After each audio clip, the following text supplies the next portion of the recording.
fakti tjetër, Ismail Qemali ishte dhe antar i parlamentit turk. Edhe u dallua dhe aty.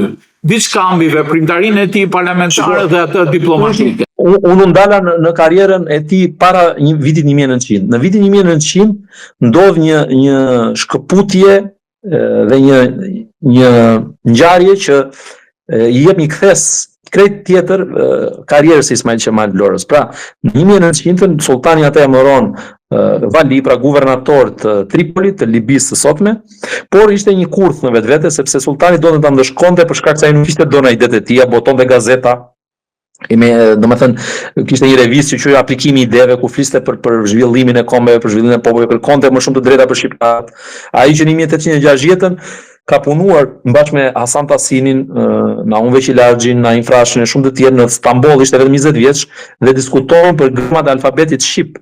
Pra merrte pjesë në këto diskutime. Kishin Hasan Tasinin, rektorin e parë të Universitetit të Stambollit si mësues, dhe diskutonin për versionet e alfabetit shqip, dhe ai ishte për alfabetin latin, dhe që ai u vendos më vonë. Por atëherë kishte edhe versione tjera që diskutoheshin. Tani, patjetër që në 1900 ai kuptoi që sultani ishte duke ndëshkuar sërish pas internimit. Tani mund të rrezikonte edhe jetën, kështu që mendimin e britanikëve, dhe jo më larg se vitin e shkuar ne kemi zbuluar dhe dosjen, ne kemi bërë të njohur për publikun dhe me anë të një ekspozite në Muzeun e Pavarësisë në Vlorë, por edhe në shtyp un kam publikuar dhe në libra, e kam pasqyruar një pjesë të librit në anglisht sidomos, për atë dosjes britanike të arratisjes së Ismail Qemalit. Ata e ndihmuan që të arratisej. Po, e ndihmuan sepse iku me anë të një anije, u kërkoi strehim me anë të ambasadorit Nicholas O'Connor, Sir Nicholas O'Connor, ambasadorit britanik në Stamboll, u vendos në anijen ushtarake britanike që gjendej në brigjet e Konstantinopolis, dhe aty mendimin e tyre hipin në anijen e linjës që bënte Egjipti me Pireun dhe shkojnë në Athinë pastaj. Në Athinë u takua prit nga mbreti, u prit nga kryeministri i kohës, qëndroi rreth 2 javë, pastaj u largua në Rom, në Paris dhe u vendos në Bruksel. Pra po flas në maj të 1900-s. Bëi vizita patjetër në Londër e kështu me radhë, sepse kishte miqësi në rrethet e elitës politike të kohës, por në 1900 sultani me këmbgulje i kërkoi që ai të rikthehej dhe do t'i jepte, i thotë çfarë do lloj posti që ju kërkoni, doni ambasador shëtitës, i thotë do krijoj një post të ri për ju e kështu me radhë, por ai i thotë jo.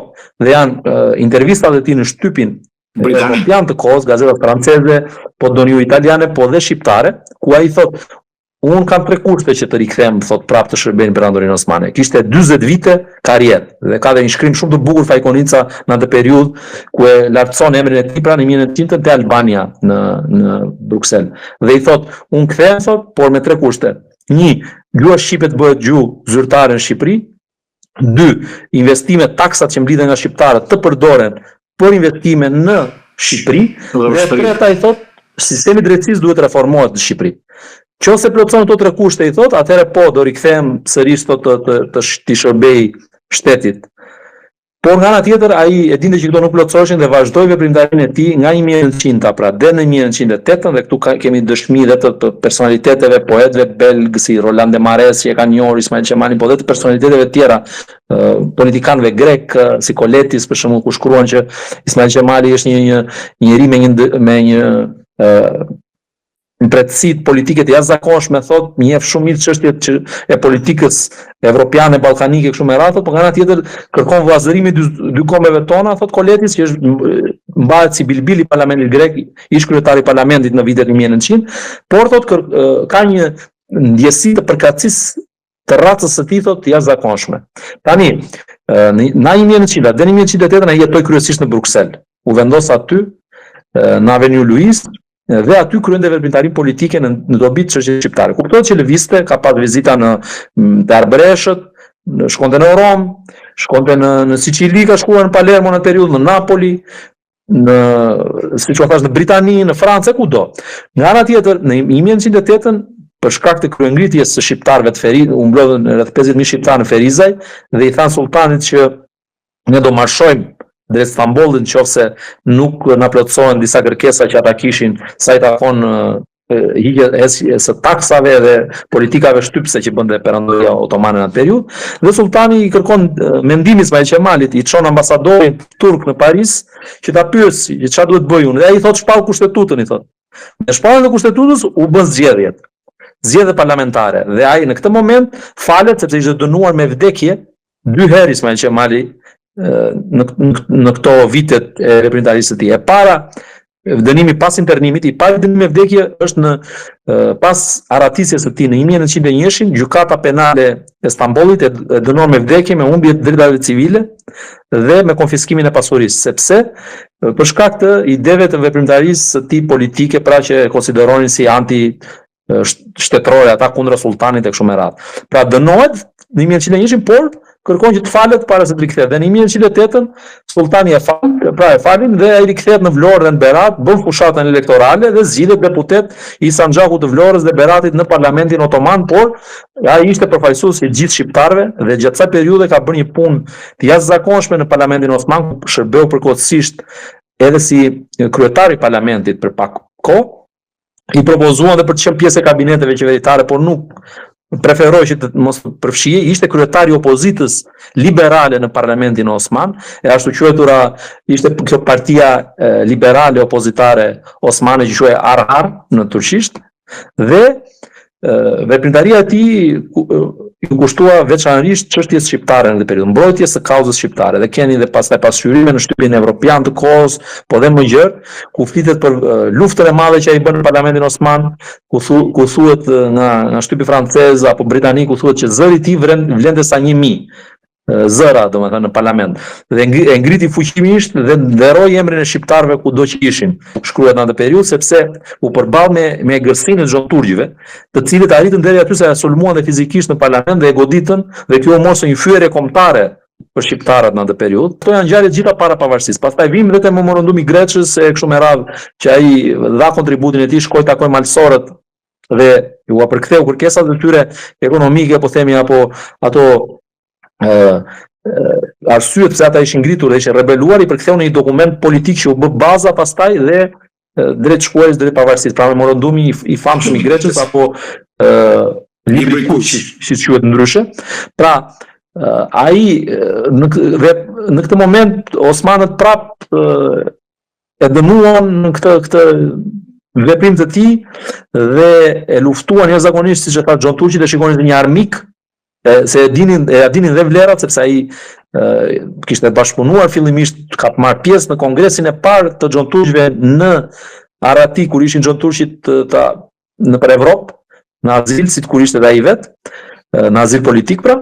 Dhe në 1903 ai ishte një nga organizatorët e kongresit parë të Xhon Turqve, por e pa që aty dominonte rryma, ishin 2 rryma, njëra që ishte çik më liberale, që ai donte të mizotronte në perandori, dhe rryma nacionaliste ose islamiste më saktë turke, dhe ai nuk ishte pro kësaj, e pa ku po shkonte tendenca aty dhe nuk donte që ta përzihen televizia shqiptare me Xhon Turqit. Kështu që qëndroi më njanë, nuk u përzie më. Pas është dhe një foto shumë domethënëse ku janë dhe princit e kurorës turke, pra që pretendent të frontit osman, ku janë pjesëmarrës në këtë kongres, në që është zhvilluar në Paris në 1903. Dhe ka shkruar dhe shtypi kohës e kështu me radhë.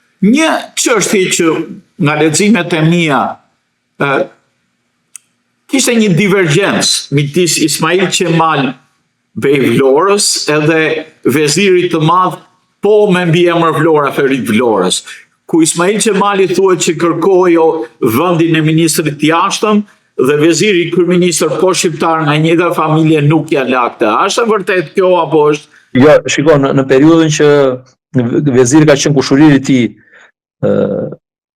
Ferit Pash Vlora, vllai i Surja Vlorës, Xhaxhai e Qerim Vlorës, Ismail Qemali nuk ka qenë fare në Konstantinopol, nuk është diskutuar ndonjëherë që të merrte pjesë në kabinetin e tij, sepse e para ju vu si kundërpesh. Pra iku Ismail Qemali, që po ta shikoni në vetë turqit çfarë thonë, qoftë në dokumentat zyrtare kështu me radhë, shikoj si një njeri që kishte mundësi që të arrinte majat e perandorisë, pra mund të bëhe shumë lehtë vezir i madh. Por nga ana tjetër ai zgjodhi këtë rrugën që unë thash, zgjodhi punonte për Shqipërinë.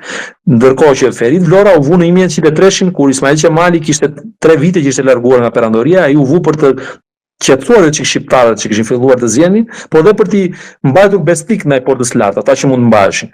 Dhe në 1903 deri në 1908, pra edhe 5-6 vite, 5 vite e ca, ka qenë kryeministër Ferit Pashvlora. Por duhet të kemi parasysh një gjë që kryeministri në periudhën e Abdulhamitit nuk kishte më peshë të madhe sepse ishte vetë Abdulhamiti i dytë që ishte i bënte të gjitha, me kryeministër, me ministër, pra ishte një sultan absolut. Kështu që nuk ka pasur atëre domethënë në një ofertë na Ismail Qemalit në këtë periudhë. Pas 1908-s, po.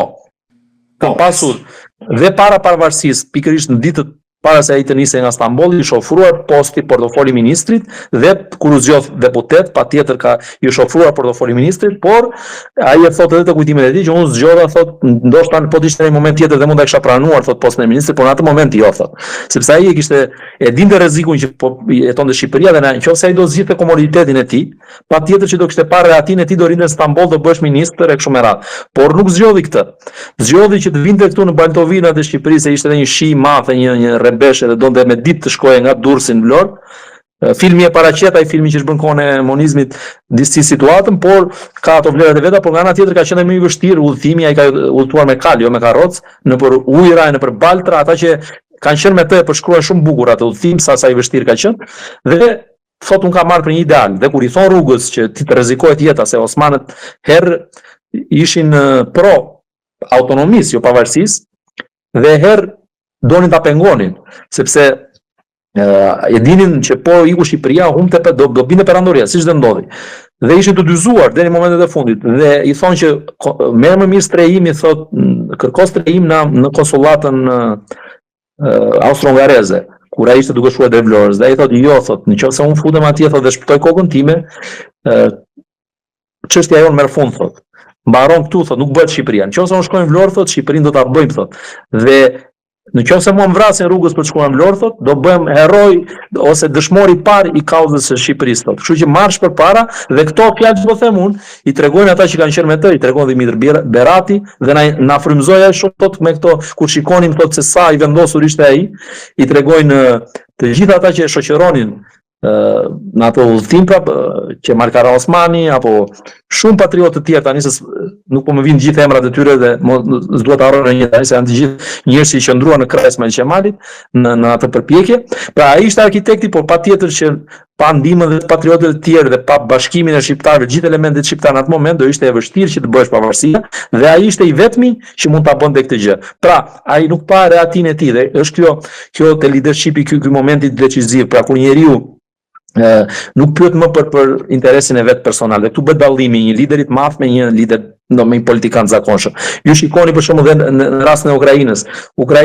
Zelenski për ca vitesh i than lere luftën dhe hajde të shpëtosh kokën. Ai tha jo, nuk dua të më siguroni dalin nga Ukraina, shpëtimin e kokës time apo familjes time, po dua, tha, më shumë municione dhe po vazhdon po lufton. E njëjta gjë, dhe Ismail Qemali nuk kërkonte të shpëtonte kokën e tij ose rehatin e tij, ai kërkonte të shpëtonte Shqipërinë. Dhe arriti, patjetër që nuk arritëm të shpëtonim të gjitha trojet tona, dhe fitoria ishte e pjesshme, por nga ana tjetër, ajo pavarësi na dha mundësinë që ne të bënim edhe shpallën e pavarësisë së shtetit dytë shqiptar, që është Kosova, dhe të kërkojmë që shqiptarët të përmirësojnë jetesën e tyre, bashkëjetesën me të gjitha komunitetet e tjera në rajonin e Ballkanit, po nga ana tjetër ka sfida përpara, patjetër, dhe ka akoma punë për të bërë për të realizuar të gjitha projeksionin ose interesin ton kombëtar ose prosperitetin e gjithë kombit të gjithë shqiptarëve kudo ku jetojnë në rajonin e Ballkanit.